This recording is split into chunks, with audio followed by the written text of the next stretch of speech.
yoga practices in Instagram and at the same time in Facebook. Welcome back. My name is Andrea, and I am the founder of Corpogiardino Yoga Practices, where I support women in empowering their relationship with their own body through yoga and mesocycle awareness. As a promise, today we're going to have a nice talk, a nice chat. In the title of this session is How to Save the Planet by Connecting with Our Cyclical Nature. It's a very interesting topic. It's a very wide topic. I will do my best to make it sweet, short, interesting, and where we can learn something and reflect on our life and the well-being of planet Earth. In the meantime, that we are waiting for people to join us, you can share in the comment section, or you just simply say hi and from where you are connecting, which country, and how do you feel in this Friday evening, Friday almost weekend. Almost weekend. So for the next 20 seconds, you have a nice opportunity to say hi, to welcome somebody maybe new in the group, and to connect with us here in Corpogiardino Yoga Practices. So I would say that I slowly begin. And first of all, let's take some conscious breathing. I love to begin our chat and our live in this way. It connects us to our body and to our cyclical nature. So if you want, you can close your eyes. If you don't feel comfortable by closing the eyes, you simply can let them relax and maybe fix a point in front of you or on the floor. Take a nice inhale with your nose and out with your mouth.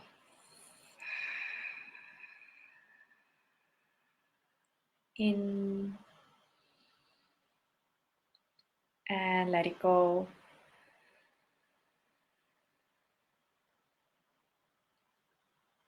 Last one, in and out.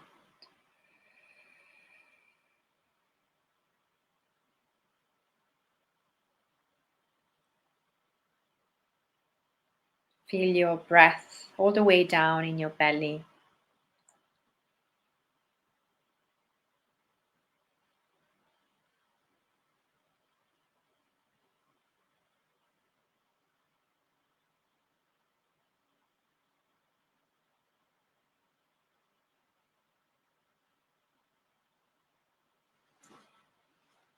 Welcome back. And when you want, slowly open up your eyes. Coming back into your room, and we do a nice, interesting practice. Look around in your room just to tell yourself where you are right now, in which room you are right now.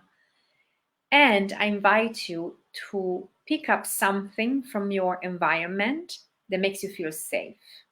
Anything that makes you feel, I'm home, I'm safe, I'm fine. Anything. It could be anything. I love to touch the blanket that I have underneath my legs. The texture makes me feel cozy and safe. So pick something from your environment that makes you feel very cozy and safe. And then let's begin our chat in our conversation and our social media platform. First of all, I want to begin with something that is deeply connected to what we're going to talk about, which is inner seasons of our mesocycle. I want to share with you the day where I'm at. I'm my inner autumn day 21. And since a couple of days, the wind has changed in my energy level, in my mood. I'm a bit more agitated. I couldn't sleep, for example, very well last night. I'm very edgy, I would say, emotional edgy. And I'm way more and more introverted than 3 days ago when I did the other Facebook Live. And I am going live right now in two platforms, Facebook and Instagram. And a part of me was fighting that because I didn't feel extroverted enough in order to do it. But I will show up in the way that I am. And this is what mesocycle awareness is teaching me, showing up the way you are without changing anything, without modifying anything. And I will channel what I'm feeling in my inner autumn right now, which is more edginess, sharpness, and being more introverted with myself in this Facebook Live and in the next 30 minutes to talk about the topic, which is deeply connected of accepting also moment of rest, moment of being a bit more introverted, moment of self-awareness. So the title of this Facebook and Instagram Live is How to Save the Planet by Connecting to Our Cyclical Nature, which sounds very easy at the end, but it's not, of course, as we all know, and it's a bit provocatory. The first point that I want to touch with you is, how did we get here? How did we get to live in a planet where we are so disconnected from our cyclical nature, from the nature around us, and disconnected from one to the other? How did we get here? How did we arrive to take our resources on planet Earth for granted? What was the story about it? What was the trip we went through? I'm not an historian, but I will share, this is my personal view. If I step back and I look at back a bit more in history, for today's talk, I choose two mainly moments in history in the last 2,000, 3,000 years that for me, for my eyes, they were pivotal, like they were pivot. You know what I mean? English is not my native language. To slowly shift our perception of our cyclical nature and the nature around us.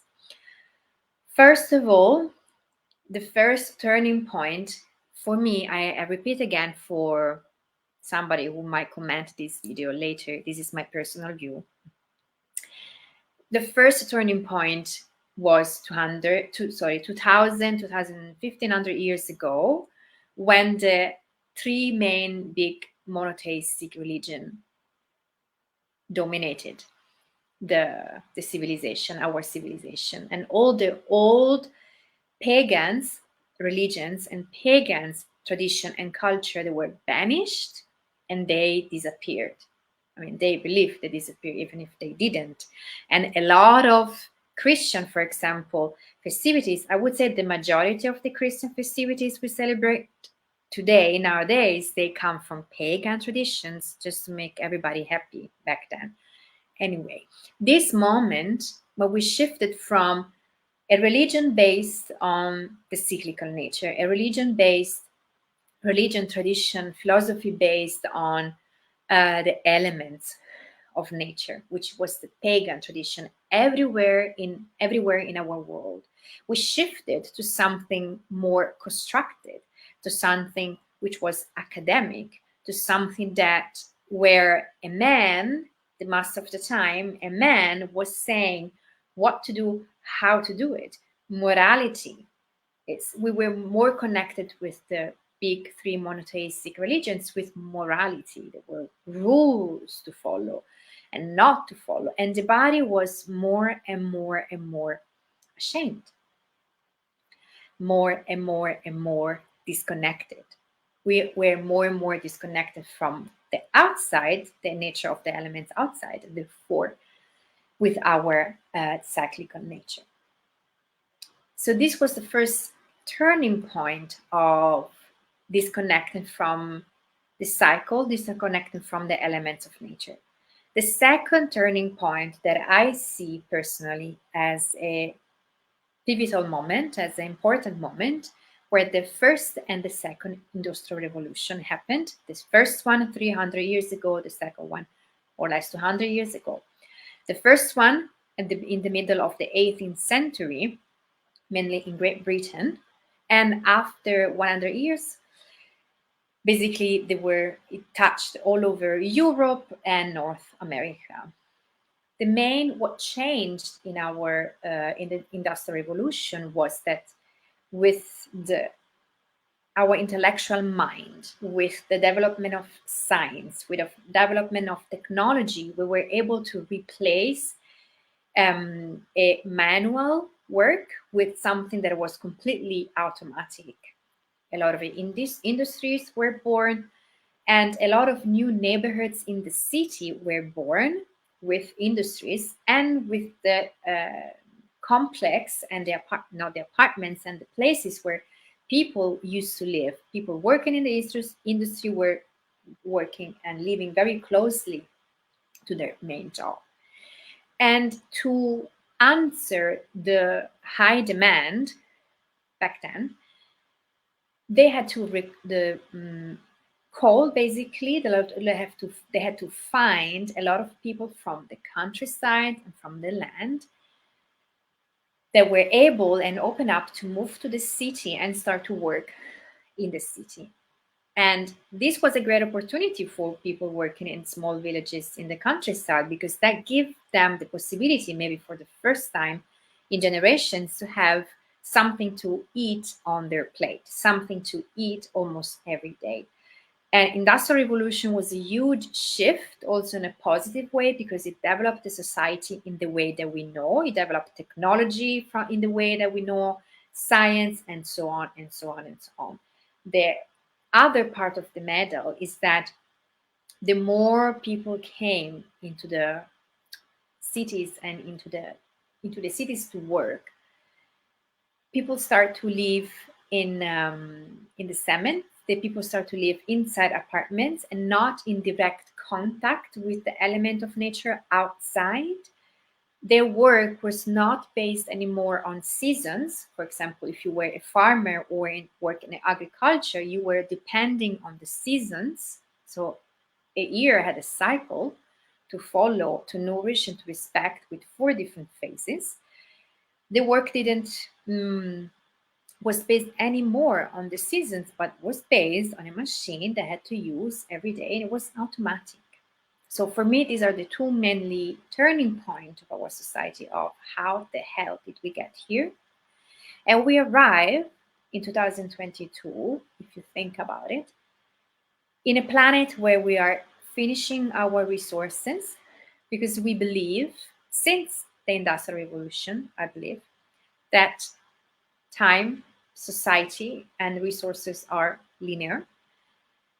We expect a constant growth, which is never realistic and goes any form of law of nature that you can find. Constant growth does not exist. It's a false belief we have in our mind, and we expect it from ourselves, being always productive, being always busy. We expect it from our life. Our schedule is always so full of not only work, but also appointments with friends and hobbies and kids and this and holidays and blah, blah, blah, blah, blah, blah, blah. And we expect it from our planet Earth. We expect it from our home. We expect that resources are unlimited, but they are not. And we are pretending that it's not true, as we're walking around being numb. Why are we numb? Because we are disconnected from nature, and therefore we are disconnected from our body, we're disconnected from our emotions, because the emotions and the feelings, it's the vocabulary of our body. I said this again, emotions and feelings are the vocabulary of our body. They flow, they travel in our body. So when we are disconnected from the body and we live constant in our head, we are disconnected from our emotions and feelings and emotional inner landscape. How can we turn this?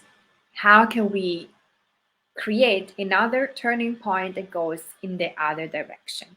Now I would say not the other, but in a different direction. Because this doesn't, what I'm saying doesn't mean that we have to go back in time and start living again as we were living 3,000 years ago. This is not what I'm saying. I'm saying that we can get inspiration from our nature and how we work to create a new way of living, a new way of society where we are more respectful and based basically, and we love to honor and respect our needs and cycle. And guess what? For women, a interesting way to start to do that is to observe the four phases of the mesocycle in an autumn, sorry, in a winter, in a spring, in a summer, in an autumn. And when we do that, even in the last few months that you start to track your cycle and experience yourself in these four different seasons, you immediately notice that our energy goes up and down, up and down, up and down, connected to the hormonal shifts we feel during 1 month, 28 days. And in each phase, we have different needs and different strengths and challenges. What we are not completely, what we are denying in our society on an individual level and a collective level is the season of inner autumn and inner winter. Inner autumn and winter in the premenstrual phase are connected to the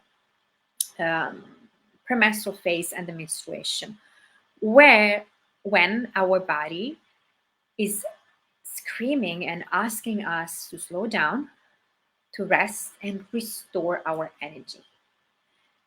Collectively, we think and we expect from planet Earth and the resources of planet Earth to be in a constant summer. To be in a constant summer. Always be super productive, always have unlimited resources when it's not realistic. It's not true.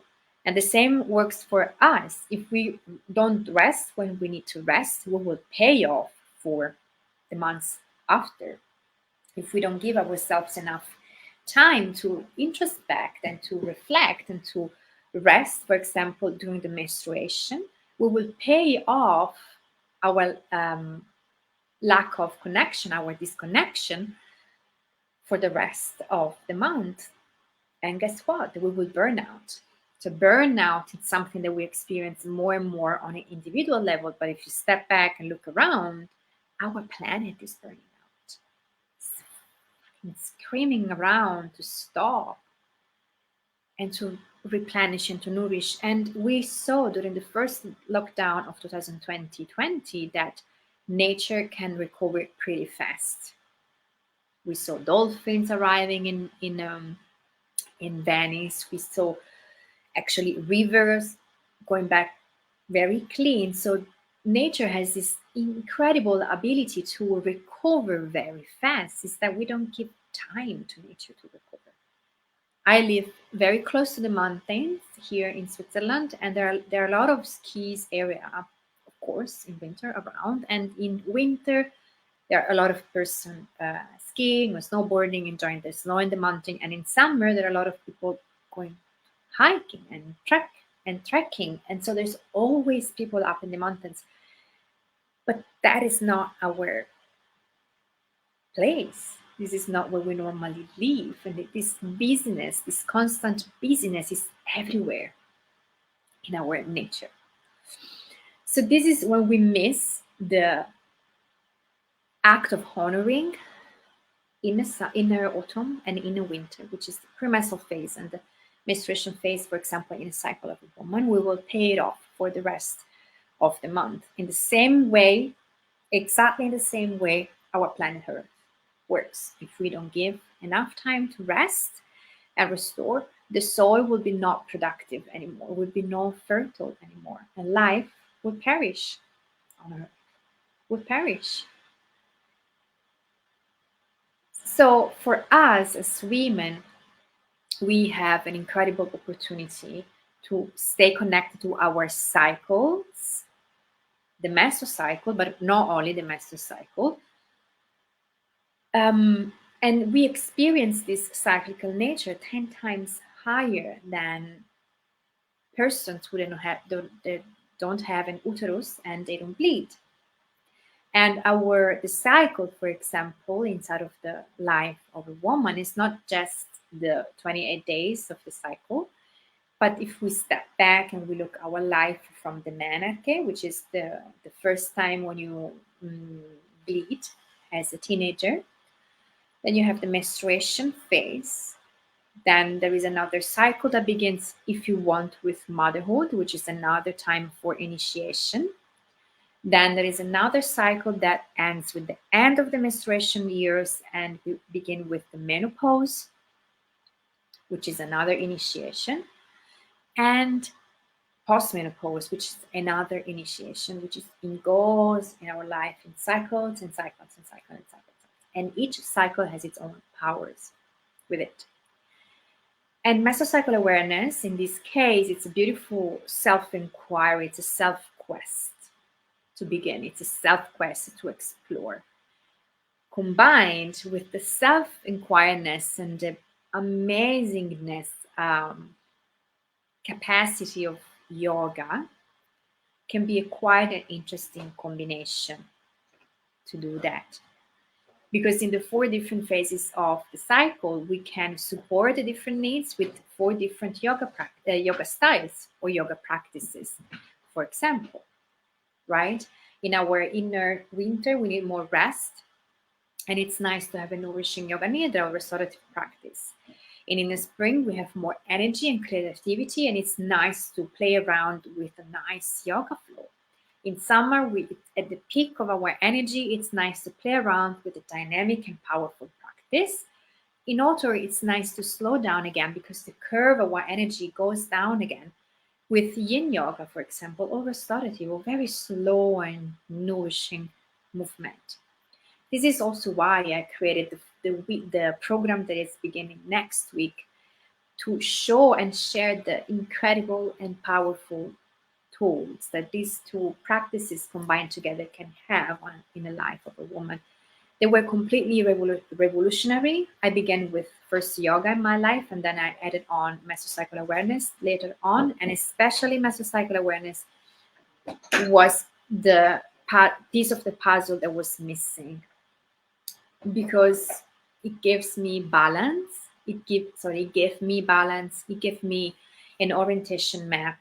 It gives me the opportunity to work with my energy patterns, to work with myself on a deeper level, on the mat and off the mat. So I strongly and highly invite you, if you are a woman and you're listening to this, start tracking your cycle. That's it. Let's begin very easily. Start track your cycle. Next time that you're bleeding, take a journal, say day number 1, cycle number 1. Today I feel. Today I experience. When this person told me this or talked to me in this way, I was triggered because I feel, because I live. Start to explore how you feel and your triggers in the 4 different seasons of the cycle.